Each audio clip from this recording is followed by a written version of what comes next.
రాజాలా ఉన్నావా? పద. ఏంటి? నేను నీకు గిఫ్ట్ ఇవ్వాలనుకుంటున్నాను. కానీ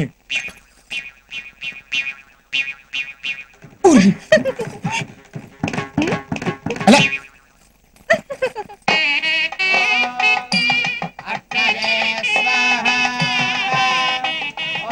నమస్కారం నమస్కారం. కూర్చోండి.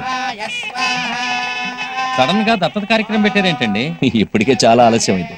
అసలు మా బావగారు చెప్పే వరకు నాకు ఈ ఆలోచనే రాలేదు. కానీ పనివాడిని దత్తత వాడు పనివాడు కాదండి, నా ప్రాణం. కడుపున పుట్టకపోయినా కన్నబిడ్డ కంటే మమ్మల్ని ప్రేమగా చూసుకుంటున్నాడు. నా పాటంటే వాడికి వేదం. అంటే రాముడికి హనుమంతుడిలాగా? కాదండి, దశరథుడికి రాముడిలాగా. అంత గొప్ప క్యారెక్టర్ ఏం కాదులేండి. అల్లుడు గారు, నా మీద ఎందుకు అరవడం? ఆయన గారి భాగవతం మీరే చూడండి.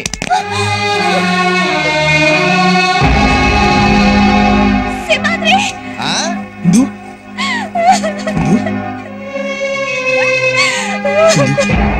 ఏంట్రా ఇదంతా? ఏమైందిరా? నేను రానంటే నన్ను కొట్టి ఈడ్చుకొచ్చాడు. బజార్ దాన్ని ఈడ్చుకురాక బతిమాలి తీసుకొస్తారా?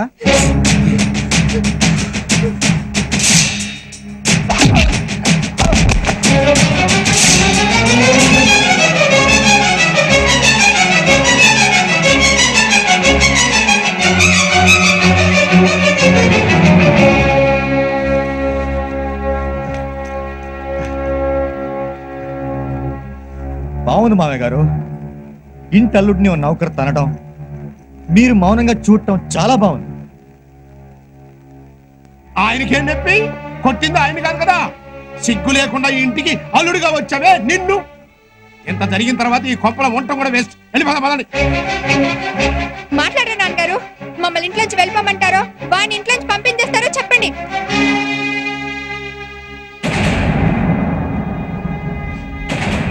తప్పు చేసిన తలవంపులు తెచ్చిన సింహాద్రి ఈ ఇంట్లోనే ఉంటాడు. ఇష్టం లేని వాళ్ళు ఎవరైనా సరే నిరభ్యంతరంగా వెళ్ళిపోవచ్చు.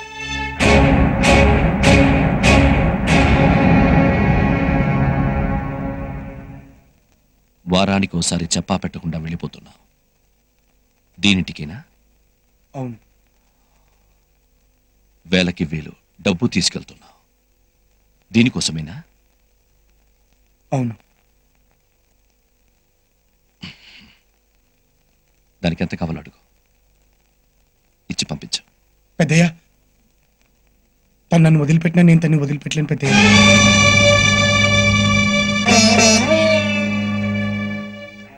వాళ్ళ మధ్యలో మనం ఎందుకండి, వెళ్దాం పదండి.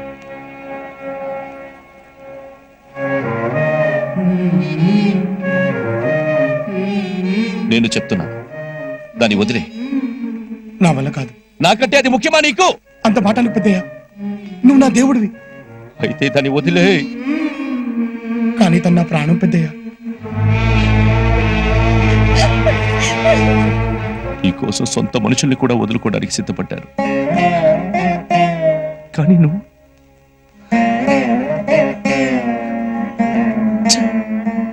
సింహాద్రి, ఏమిట్రా ఇది? నువ్వు ఈయన మాట కాదంటున్నావేంట్రా? నా మాట వినరా? జానకి, నా మీద నా మాట మీద గౌరవం లేని వాళ్ళు ఈ ఇంట్లో ఉండక్కర్లేదు. పెద్దయ్య, నన్ను పెద్దయ్యా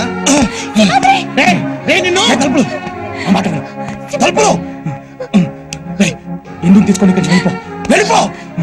వెళ్ళిపో. పెట్టినావు పద.